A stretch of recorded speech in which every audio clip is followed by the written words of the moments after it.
All right, good morning. Welcome back to another Tuesday deep dive here.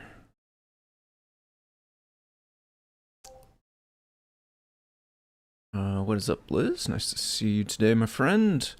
For anyone who is new or catching this in the future, if you don't know, my name is Tim. I go by Foamy Guy on GitHub and Discord. This is a weekly live stream here on the Adafruit channel where I am working typically on stuff related to CircuitPython. If you don't know what CircuitPython is, you can learn more about it at the main website for the project right here, circuitpython.org. This is basically a version of Python that can run on these devices right here. They are called microcontrollers. They are essentially a tiny computer built into a chip. You can plug it into your computer, usually with a USB cable. And with CircuitPython, CircuitPython is just one of the ways you can program these devices, but if you use CircuitPython, when you plug it in with a USB cable, it will show up like a thumb drive usually. You will find a code.py, a Python script file on that drive. When you edit it and save it, the microcontroller will run the code that you put inside there. And then the code itself can actually interface with whatever other peripherals you hook up to these devices. So this top row here, Raspberry Pi Picos, these are very general devices. They have lots of I/O pins. They can hook up to lots of different kinds of electronics and parts and pieces. Other devices are more purpose-built, like this matrix portal right here has fewer sort of general purpose pins. There are still some here on the edge which can be used for a number of things. But there are a bunch of them that are sort of built into this purpose-built connector, which in this case, it's made for RGB matrices. There are loads of different shapes and sizes of these devices with different kinds of built-in peripherals. Right now, it looks like we have 654 of them that support CircuitPython. So again, you can learn more about CircuitPython here at the website circuitpython.org. As always, thanks to Adafruit. Adafruit is a hardware and software company based out of New York. They make CircuitPython possible by paying a team of folks, including myself, to work on it. They make, manufacture, sell microcontroller devices like that matrix portal that we were just looking at a second ago with its connector for the RGB matrices. You can see it in action right there, in fact. They have all sorts of microcontroller devices. They have all sorts of other things that you can hook up to your microcontroller to make fun and interesting projects with. If you would like to help support CircuitPython and all of the rest of the open source software that they fund, then one of the easiest ways to do it is by purchasing hardware from them on their website, adafruit.com. Let us go now into the IDE. I was going to say the chat's looking a little washed out there, but it's really just the white background of the web that does that, isn't it? I always forget that the kind of keyed on a dark thing there. Anyway, so I am jumping right back in today working on this embodiment kit project. I have started the guide, so we're going to be doing probably a little bit of guide page work, a little bit of skill work here, the skill.md file. So this is the markdown file that basically explains to a model how to do something, right? In this case, it's how to interact with the embodiment kit, which is this thing over here. For anyone who hasn't caught the last couple of streams, I think I did on this stream last week, I worked on this, and on my stream on Saturdays, I've worked on it a few times as well. So if anyone hasn't caught those, you can go back and check them after the fact if you're interested in the sort of precursor to what I am working on here today. But basically, I have this embodiment kit device. Doesn't quite fit all the way in one frame here, but I'm not going to mess with it too much because most of it's visible. There is technically, there's one more sensor here that's off frame, but I'm not going to mess with the camera too much right now because it's actually pretty good. Basically, though, this is a device that lets you can keep it in your room. In this case, it's connected to my development machine here, but it could just be connected to power. It doesn't actually need to be connected to the PC. It communicates over Adafruit IO back and forth with the LLM agent using this embodiment CLI script right here. So there's a command line script that basically creates a JSON object, uploads it to Adafruit IO. And then on the microcontroller side, this thing is sitting there listening on Adafruit IO on that same feed. And whenever a new object comes in, it will process whatever commands are inside that object. So it can use that communication channel back and forth to do things like read data from the sensors that are connected. Out here is a temperature, humidity, pressure. There's a lux sensor right there in front of the NeoPixels. There is a microphone, PDM microphone back here, right next to a piezo buzzer. And then over here, there is a accelerometer, LIS3DH, and it has sticky tack to the back of it, the haptic motor, which is connected to the DRV. Oop, hand was in the way there, connected to this DRV driver breakout right there. So this little kit basically gives the LLM the ability to sense things about the room that its human is in. So you can ask it questions like, what's the temperature in the room, or what's the humidity? If you wanted to take it a step further, if you have like a smart home system or whatever, if your HVAC is set up to where you can send commands to it from a computer, like over the network, either the local network or through the cloud or what have you, or if you use, was it Home Assistant or something like that, where you have all that stuff hooked into some centralized control. And you could also hook your LLM agent up to that. You could say, like, check the temperature in the room whenever I'm here, and if it goes, above this temperature, then send a thing to the HVAC to turn the AC on or what have you, right? I'm not quite going all that way with it, but that gives you kind of one quick high-level idea of like what you could do with this setup. So it can sense the room, and then it can express things into the room. So it's got, like we saw on the camera here, it's got the buzzer back here next to the microphone. It's got a strip of NeoPixels. We can turn on some lights. It's got the vibration motor down there, and then it also, of course, has the little display, so it can draw faces as well as show text on the display, and it can also show a prompt. So it can say something like, do you want to commit the code or whatever? And it can have yes, no on the buttons there. You can click, you can press one of the buttons, and then it'll send it back to the LLM to say what you did. So if you're kind of like, have a terminal buried behind a bunch of stuff and the LLM is ready to do something and it wants to like get your attention, it could beep the buzzer and give you a little yes, no, like, do you want to do this thing or not type deal. So a little sidecar device for it to use. What I'm doing here is there's some stuff to clean up in the skill right now. This skill is very sort of like hard-coded to my environment, which I don't want. So we are going to take care of some of that, as well as just generally kind of clean up, improve anything we see here. So I think this top part's all pretty good. Get the human's attention audibly. Yeah, that's true. I was going to say, is it really audibly? Because it's not talking, but beeping is still audibly, right? It's just the sound is the thing. Lets you read and do these things. I think I actually am somewhat interested in taking out this bit about IO MQTT. It's not that it is untrue, but it is that I also have the HTTP server implementation,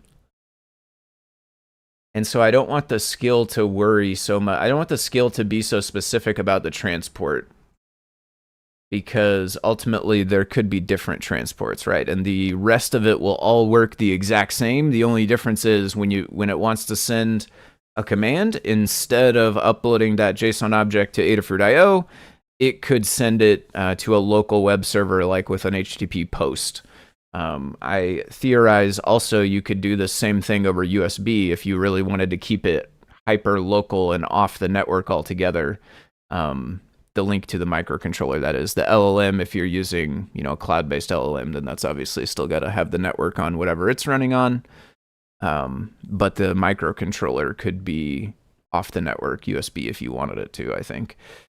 So I don't want this to be specific about that, because I don't want it to get hung up later if I switch it to a web server and then all of a sudden it's like also trying to do IO or whatever, right? This is all good. Interact with the human, display a message. Yeah, very good. Physical effects.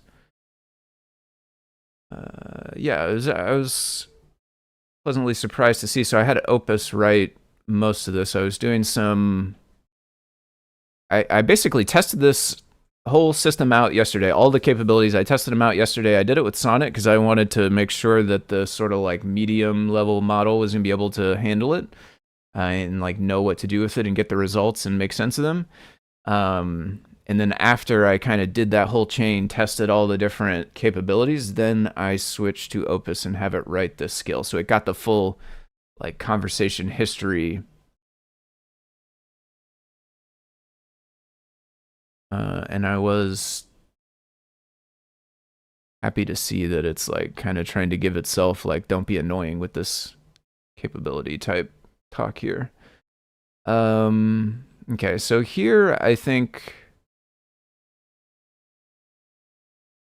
yeah, this is true, but I think requests is like coming by default in Python these days, I think.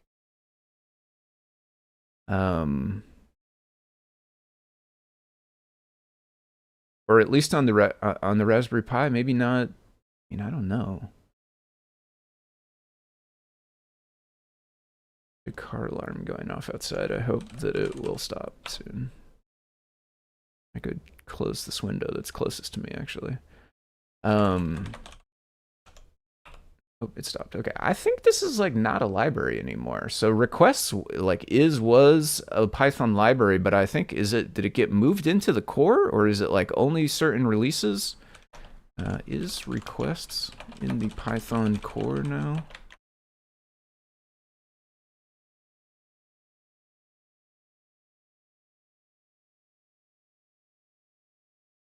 I mean, it's listed on Pi. Third-party library.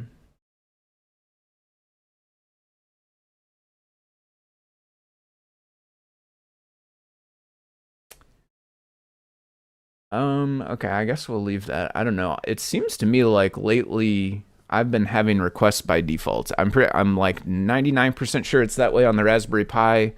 It seems that way on my computer as well.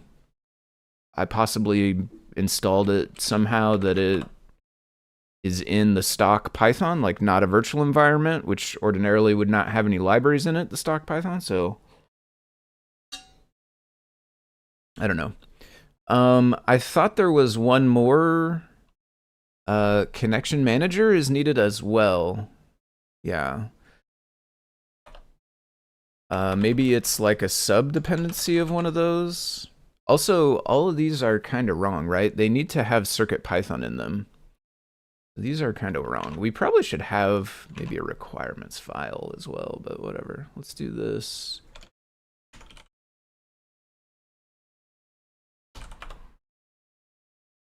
Okay, no dash in that one, actually.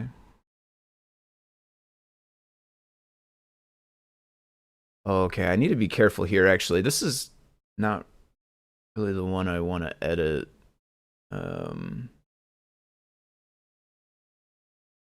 Yeah, unfortunately, I want to be editing this one.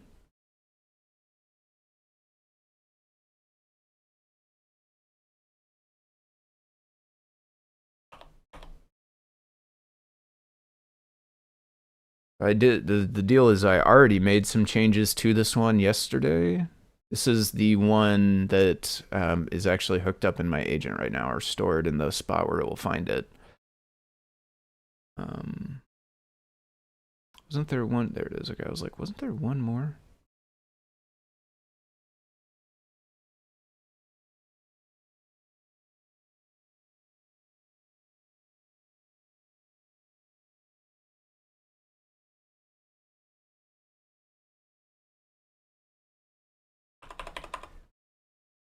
Okay. I do want to be able to edit it in PyCharm though, so I am going to sync that over.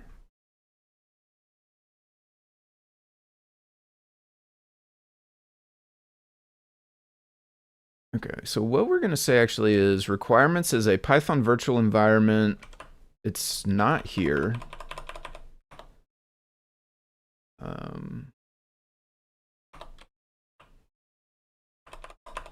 With the following required libraries installed. Adafruit IO requests.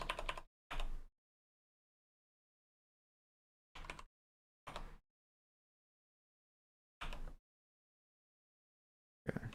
Any MQTT and connection manager.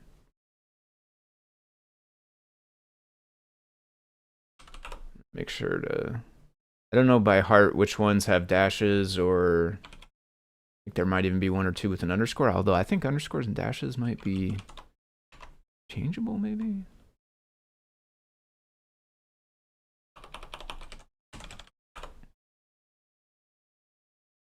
Oh yeah, oh, there it is. No, okay, so yeah, see, this one has no dash.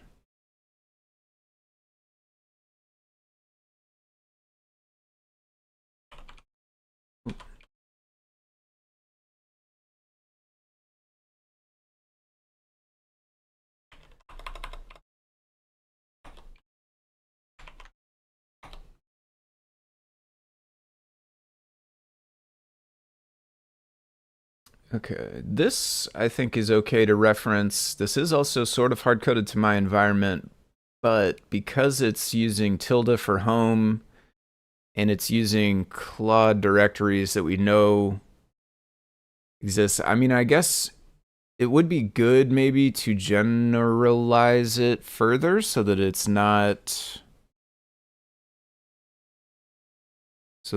specific to Claude. Maybe we could say CLI script in the embodiment kit skill directory inside the scripts folder.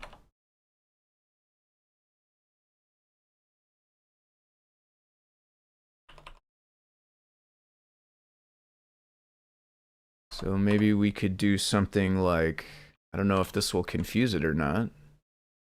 Skills directory. Embodiment kit scripts embodiment CLI. Apostrophe inside the scripts. No, the scripts don't own the folder. Not the, oh, is it? I don't know. Anyway, I'm not going to put an apostrophe. How to run a command. So this is another place where the virtual environment is hard-coded. I'm just going to take it back to Python. It even says general form, so I think that's fine. It does, again, hard code to the skills. I wonder, I'm going to try changing it. Skills directory. I mean, it should know, like, each one should know its own skills directory, I would imagine.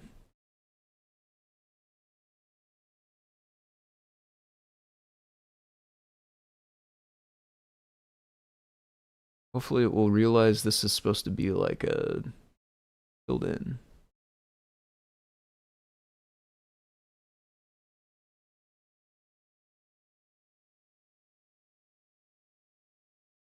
We could give it like a, we could say where skills directory is the path to the skills directory, and then e.g. the Claude one. Curious to see if it will figure it out without, actually. All right, successful response is a single line of JSON.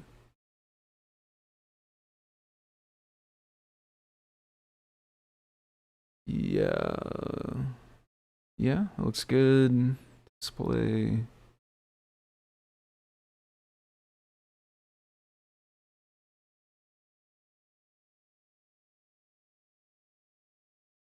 Yeah, this all looks correct to me.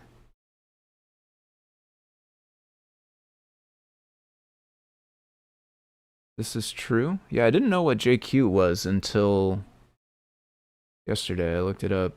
Oh, you know what? Oh, that's a bummer. I must have started editing this already in two places. So I actually had the other command here. This says use JQ or JSON.loads, meaning Python JSON.loads. And I actually got the Python command for this and put it here, but I I've now lost it because I overwrote it with that other one. So I must have been editing in 2 places yesterday. Unfortunate.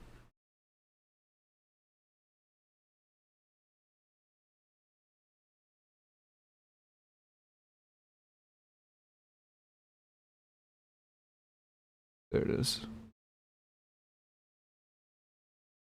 All right, thank you, PyCharm.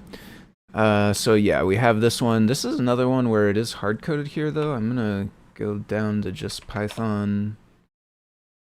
And yeah, basically it can pipe the output of the embodiment CLI into either this JQ, which is a JSON parser command line tool that you can install with apt, or this little like sort of one-liner Python script thingy here where it's able to grab whatever stuff it wants out of the JSON by specifying here. Same thing, state sensors temperature versus dots here, state sensors temperature. And Python is like theoretically already installed because we're using a Python script, whereas JQ is an extra thing. So I figured it's good to give them both. Sensors always returned. Yeah, state sensors, that's true. Yep. Standard act, no side effects. Yep.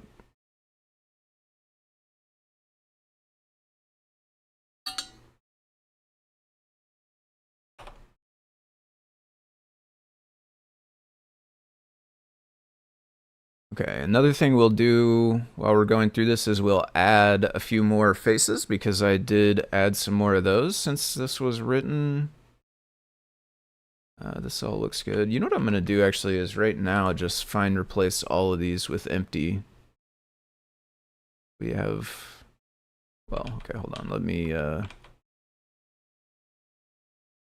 actually check them so that in case there's any that aren't.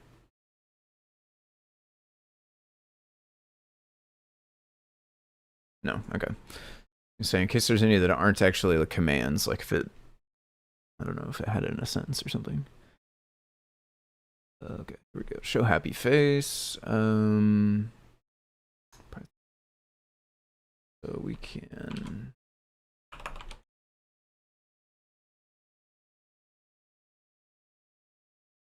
So actually have sad face, angry face, confused, and sleepy.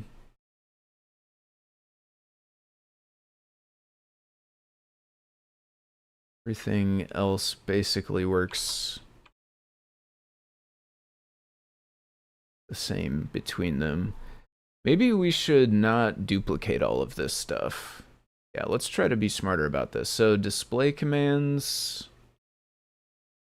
You know what I'm actually going to do is display face commands as a header. And then here, once we're done with the faces, I'm going to say display message commands. Because message is for text and also prompt is for text.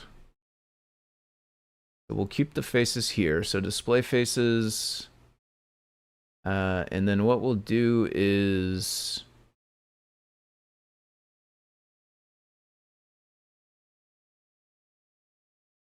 let's do this. Preset faces. It will be a list.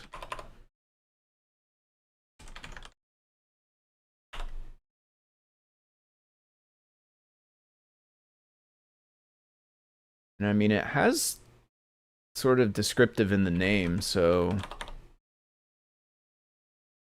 I think I'm gonna not bother putting any extra information about it. I think it'll be able to tell from like emotion there what it is for mostly.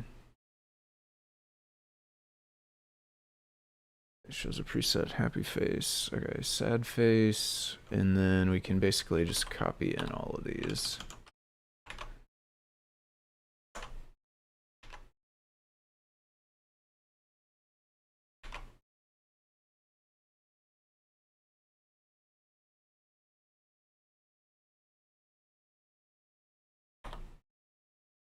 Sad, angry, confused, sleepy.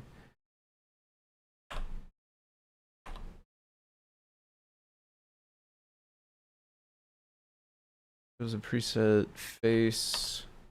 Shows the specified preset face. Optional background color. Yeah, and then it's got examples like this. And maybe we'll do like more examples with one of the other faces.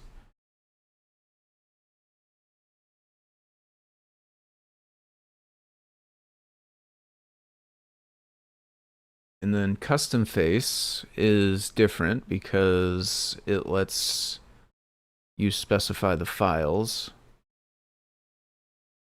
This, I think, is not a real one. We should keep this to actual real choices. So why don't we run the list custom faces.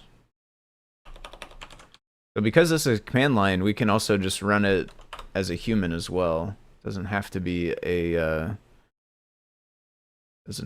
an agent thing. Oh, interesting. We're like broken here. Wonder what's going on.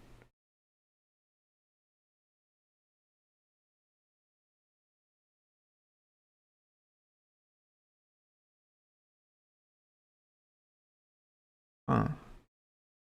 So this side thinks that it's sent.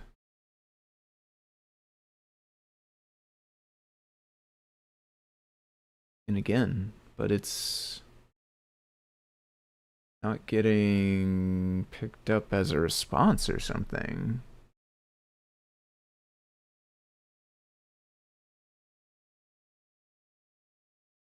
Weird.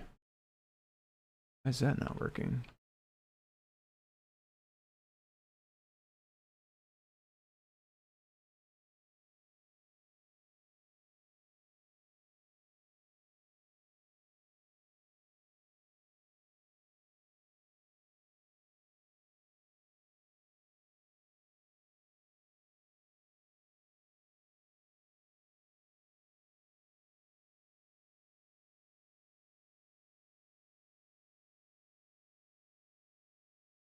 Where does log go?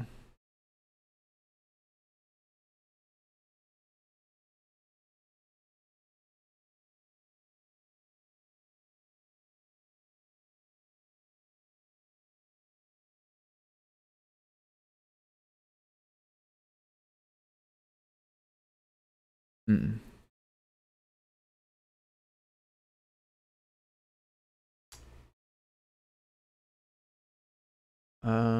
I almost think it should be the other way around. Like it should be quiet by default and then verbose.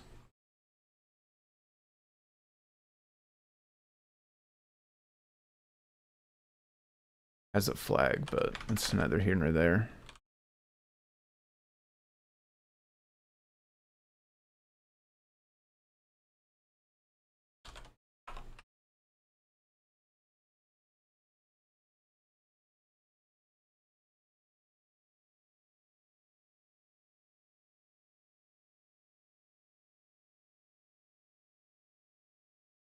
That is so weird. So we never got this. This here, which is what I'm running. Just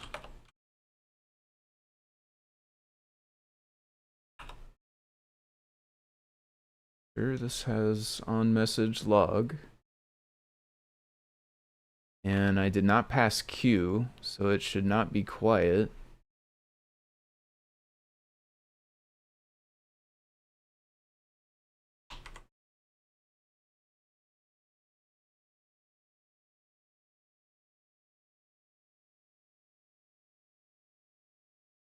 It's weird. So it gets received here. This side thinks it's sending it back.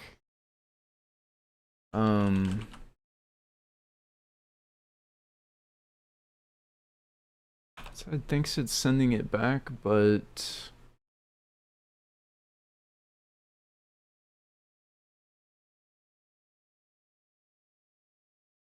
not going to the feed.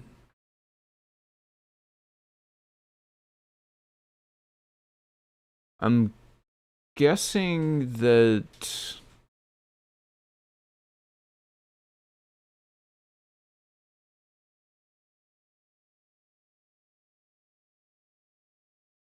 I'm guessing that the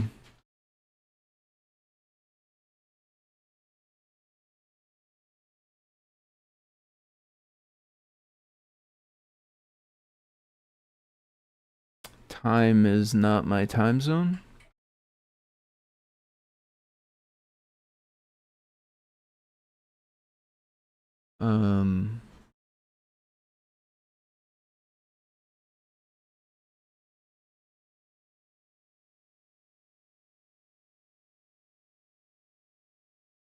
Published 2.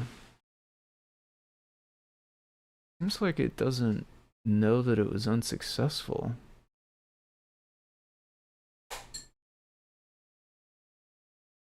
Where does that come from?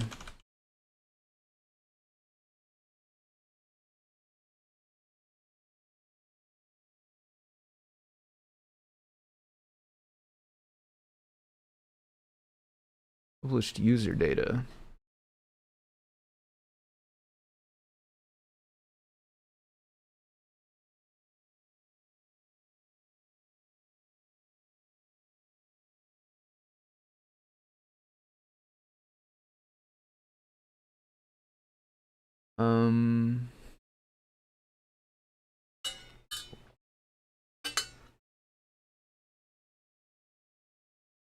User data is not none, but it never printed this.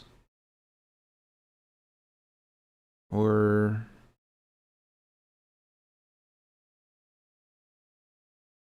yeah.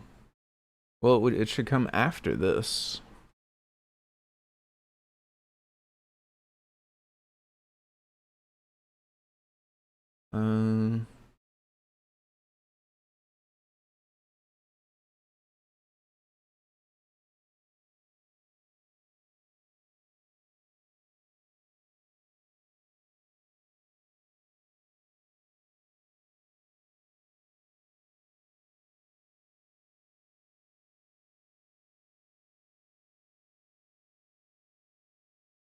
So it printed this.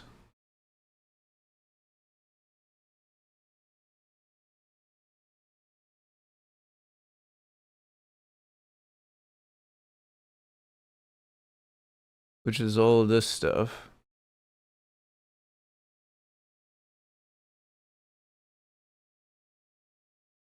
And then it calls IO publish here, dumps it to a string. And I guess we know that publish happened on some level because we got to here. But it seems like user data was none?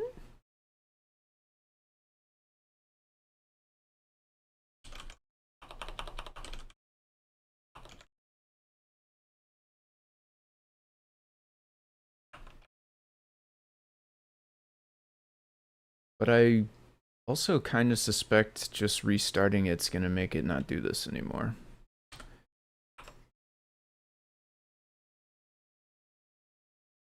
Okay. No, that wasn't true. It's still doing it, so that's good at least. I swear I've used this before, though.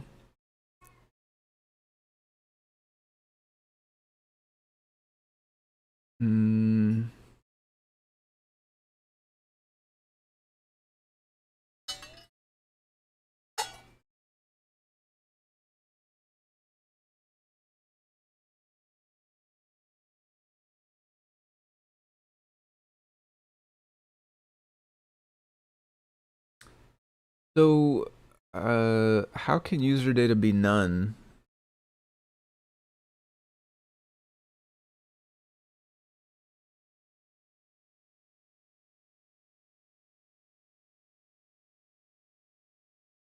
When we gave data right here.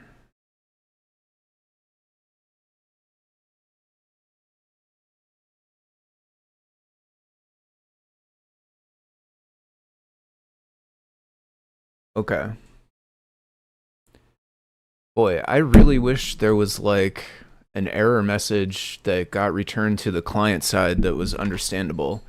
because this is here and this tells me what the problem is, but it's just kind of randomly on the page, even though I uploaded from here. So basically that's too big. We can't send all that data. Don't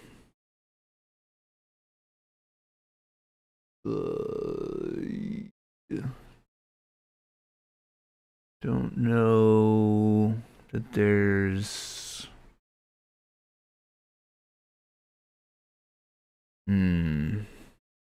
I guess I must not have used... Well, maybe I used it when there weren't as many files?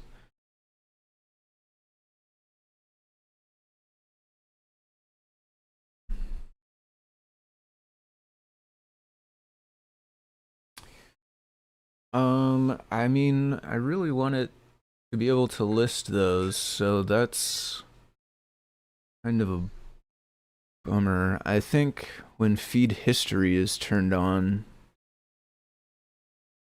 how much do I care about feed history? Well, what's the limit without?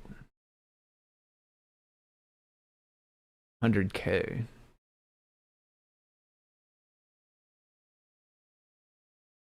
Oh, okay. I mean, so you because I think the history is 100 things, isn't it? I think you get 100 things of history, so it's basically...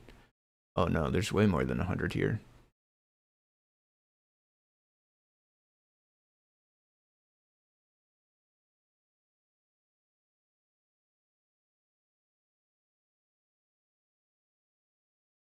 Interesting.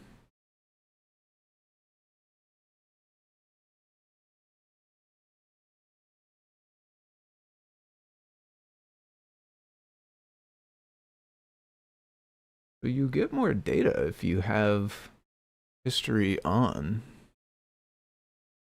which is interesting. Doesn't say what if there's a limit to the number of things in the feed. So like I am kind of considering paginating it. Return 2 responses. Well, 3 responses because I have 2,400 bytes. And I can only send 1024 at a time.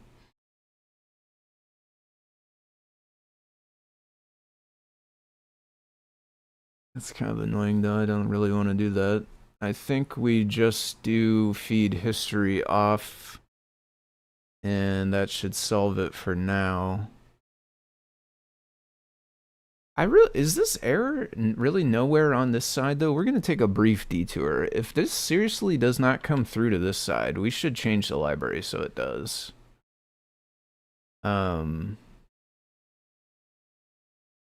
Yeah, I didn't mean to do that. I'm gonna look into this for a second.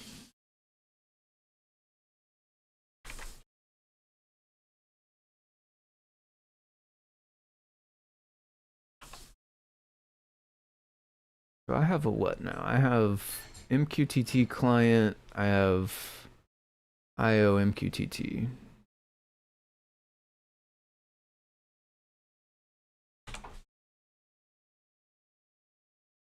Expecting a little fewer of those. Okay, here we go.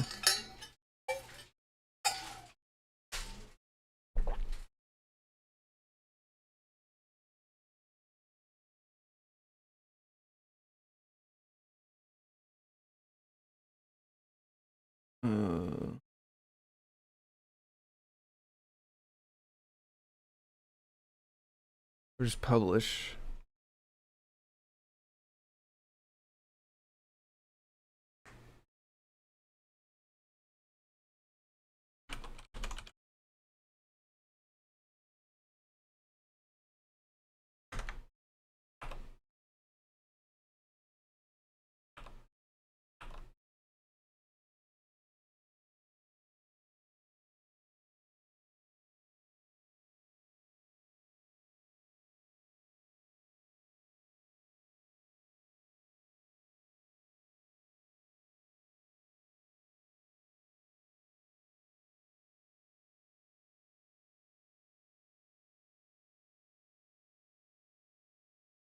Validate key is group, shared user. Shared user? Shared user.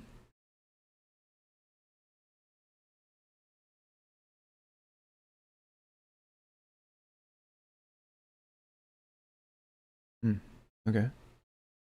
I guess that's if you are using a token for a different user than the feed you're accessing.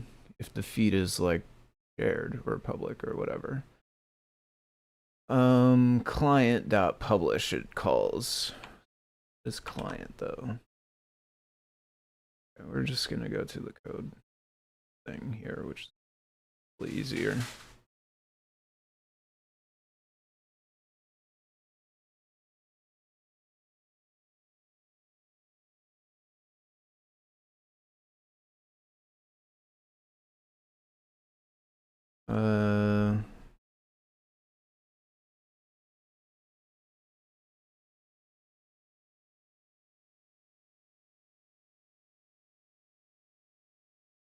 Gonna be mini MQTT probably.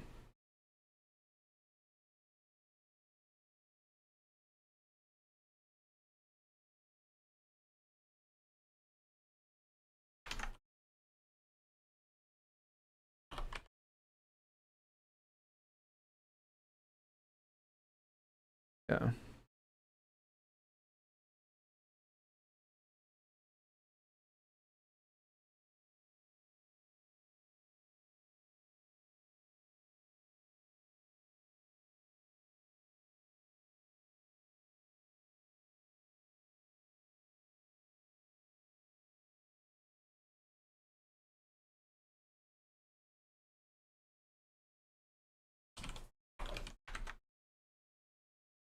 This calls publish.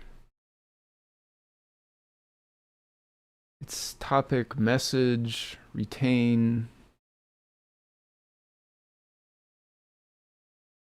QoS, quality of service level? I have no idea what that means.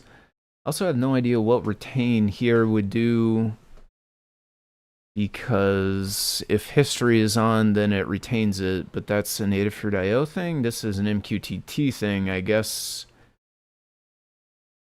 I don't know what that would mean. I guess the client can set false, and then the broker can choose to respect that and not save it. I'm not sure. Invalid message. So we should get this. Why do we not get this? Or am I missing something?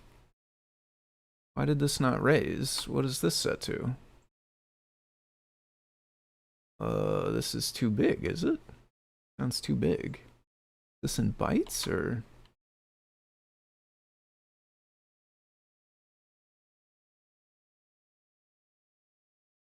Message size.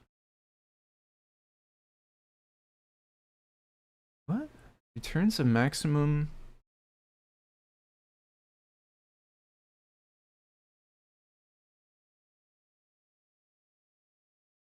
Okay, I'm very confused by this. Why? This is called MQTT message, but it returns the size. Returns a size. It doesn't return a message. So it should be something size, I think, for the name. But it gives you a tuple of the message size and the topic length limit. I think the name of this is not great. And then this makes it even weirder because you're setting the MQTT message, but you're actually setting the size, not the message. And it's also not setting it. If you set it to lower than the default, well, okay, it does set it if you set it lower than the default. So this must be like a protocol maximum, I guess. MQTT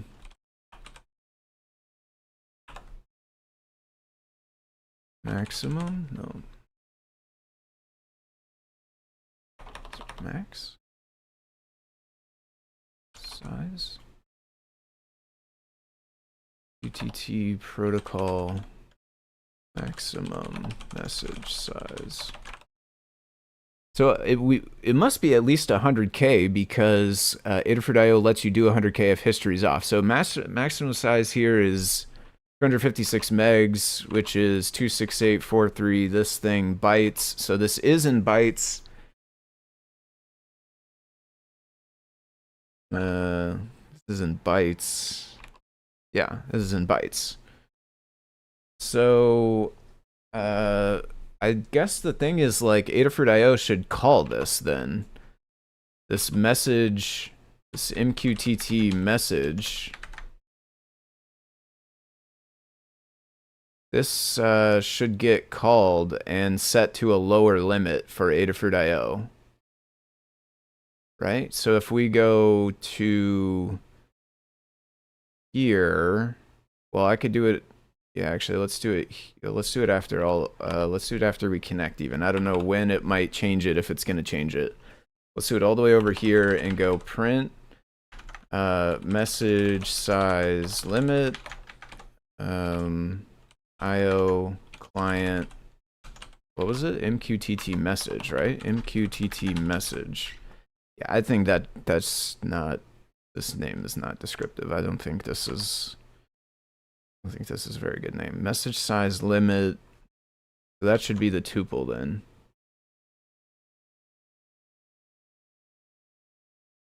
Okay. So it did change it to it did change it to 10K. And no, is this how many? I don't know. This is what?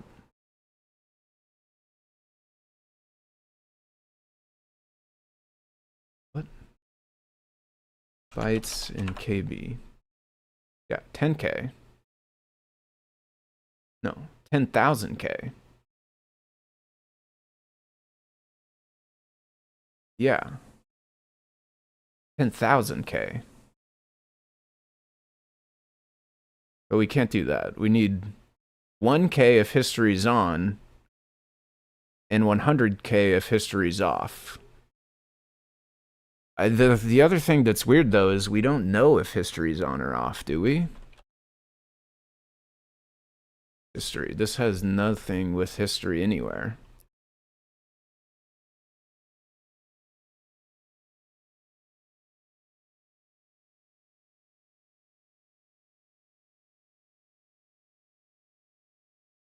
Feed info.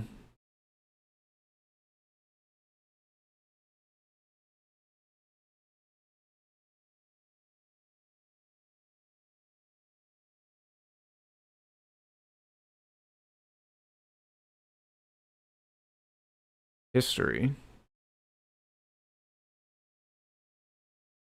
Where did that come from?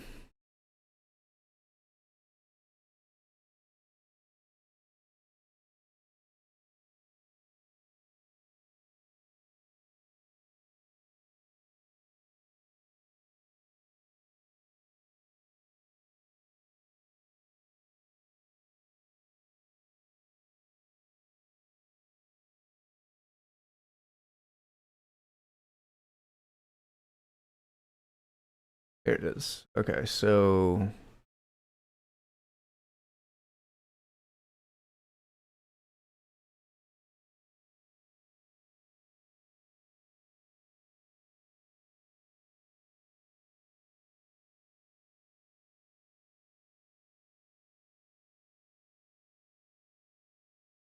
yeah, sorry, I know we're way off the trail at this point, but I really think it would be super nice if this would give us a better error message on the client side in the microcontroller. Like, it should just raise an exception that says that was too big. It should be getting an error back from the server, I would have thought, and then it could theoretically just raise the error that came from the server, but that is not happening, nor is the check that is already in place that is like before it sends. That is also seemingly not working. So we end up in the spot where on the client side it just publishes, everything seems fine, but it didn't actually publish. And I could totally just fix it by going to history, but I think this will help the next person, which could also just be me in the future. So it's worth a few minutes here. So this gives us back details. Is this hooked up? Can I just details? Is that like a property or something here? Details. Okay, so this gets path. This says get feed. Returns the feed based on the feed key. So, okay, so if we do, so I don't know which one is detailed or not. I guess we could find out by, what happens if we do this? We get nothing because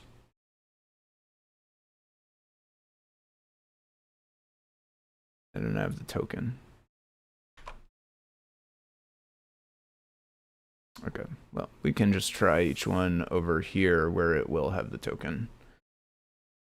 Get feed, feed key, detailed, true or false. So message limit is set. Let's say print feed details, feed, I'll say feed info since it could either be detailed or not.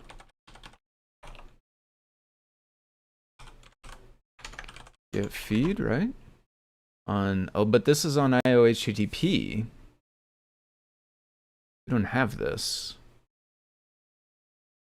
Ah.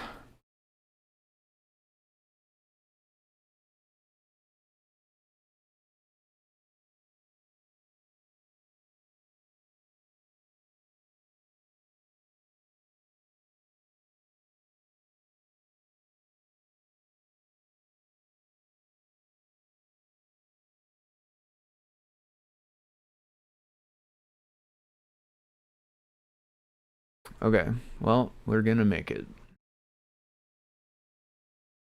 So, IO HTTP needs what?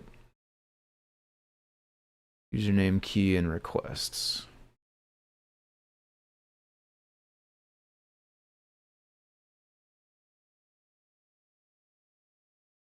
So, like, really, I think the IO library is the right spot for this to get fixed.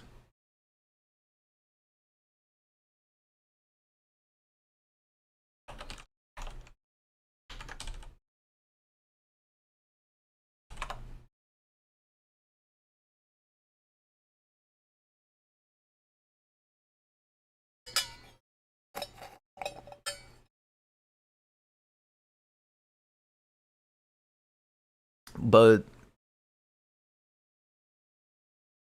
part of the problem is that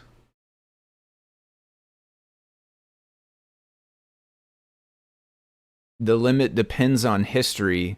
You can only get history with the HTTP API. So if you are creating the MQTT object, you can't really know the history. So you can't really know when you publish. How does publish not return an error? Because it's not an HTTP request. It probably just returns nothing.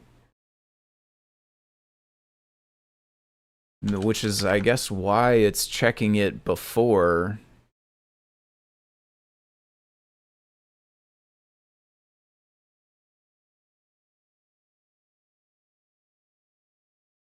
Yeah, see, this doesn't return anything. When you call publish, this has no return. There's no chance for this to return an error. It would have to raise an error if it was going to do anything, which we saw that it's trying to do from in here.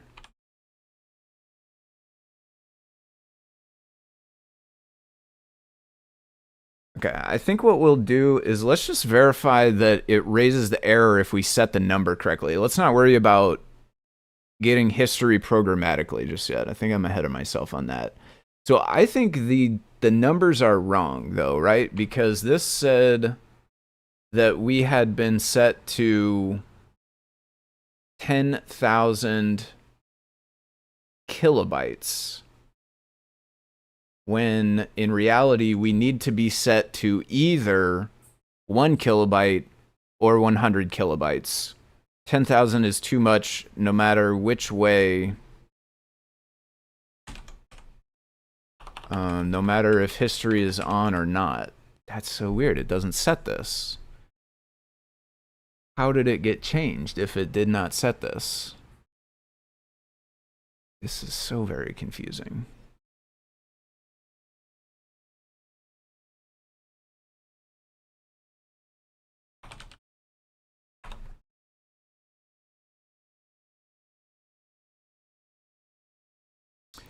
So we were here. Message limit was 10,000, whatever equates down to 10,000 K. 10 million bytes. But that's like 10 megs instead of 256 megs. So something changed it to lower than the original limit. What if we did this back here? Is it also...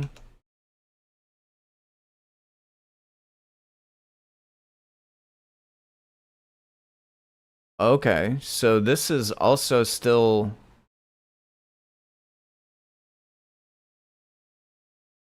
So it's not changing it. That's good. I'm not just missing where it's changing it, but I am confused about how it got from... Oh, message size limit versus message... What? Why is there a size limit and a maximum size that are two different things?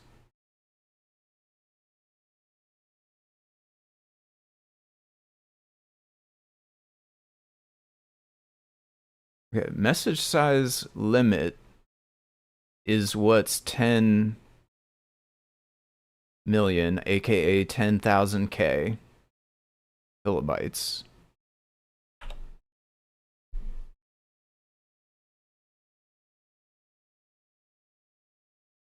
And this is allowing you to set a lower limit that is anywhere below 256 megs, and it will overwrite the default of 10 million bytes, aka 10,000 kilobytes. So let us just call set and set it to 1,000 bytes, 1024 to start with. It should raise an error.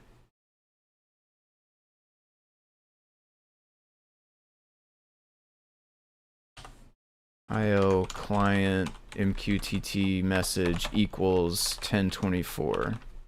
1023? I don't know if it's... I don't know. We can't get feed. This doesn't exist. I'm surprised.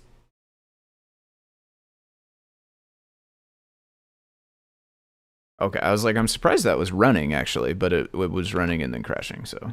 Okay, there we go. So now it's 1024.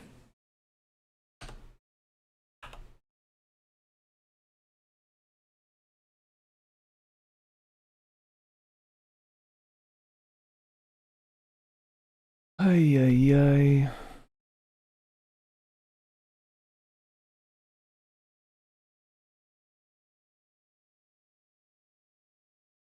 Okay. So this sets message size limit. We're going to wrap up here in just a few moments. But this sets message size limit. Okay, hold on. Where's publish again? This is not the thing it's checking.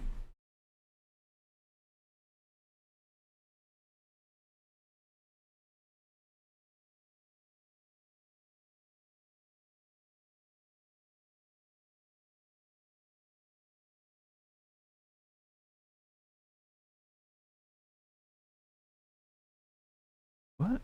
Where is that check that I found earlier?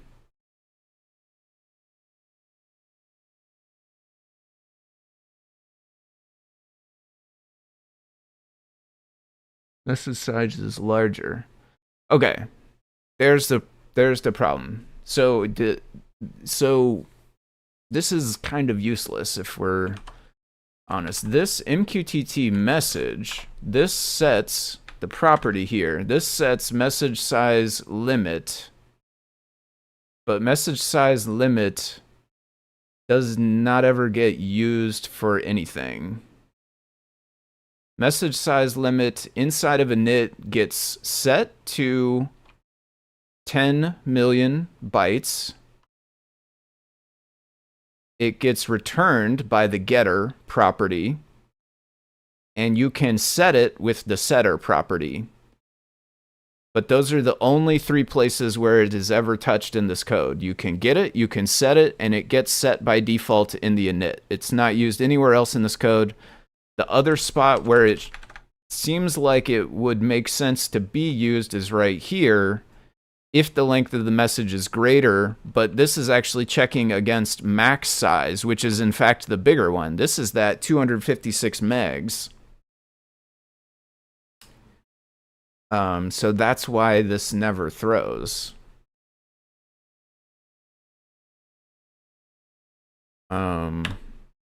So if length of message is greater than self.mqtt mess, well, but then that's a tuple, so it's got to be 0. Why don't we do the message size? What is it? Lim? Message size limit. If length of message is greater than this, message size larger than bytes. Larger than message size limit. I don't know, we'll just leave it like that for now.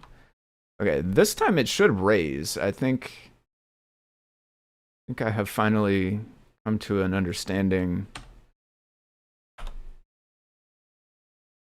There we go. This is what we want right here. Very good. Okay. So this can now raise at 1024 bytes. We can theoretically also at some point have it be like, if history is on, then use 100K, and if it's not, then use 1K. That's kind of a thing it should do ultimately, but this answers the question of like, why is it not raising at all? Is that it was checking a different thing than what it was setting. Okay. I will make an issue for that and try to submit a PR to fix it, because I do think that getting the error message down to the client side would be super helpful. It shows here, and I was lucky to find it here, but if it had just raised an exception here, it'd be a lot easier to track down what went wrong. All right, that is going to do it for today. We got a little bit on the off the beaten path there, down the rabbit hole, so to speak.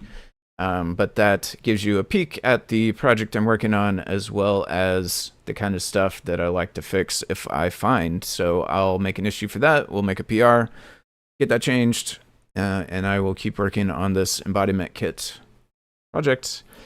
As far as I know, Scott is planning on deep diving on Friday. So Friday at 2 p.m. Pacific, 5 p.m. Eastern. Here on this channel, Scott will be here for deep dive as far as I know. Later today, check back on the same channel here, 4 p.m. Eastern, 1 p.m. Pacific, JP's product pick of the week. You can get yourself a very nice discount on whatever the product pick of the week is. And that's going to do it for now. Until next time, I will bid you farewell. So long. Thanks for watching, and I will see you later.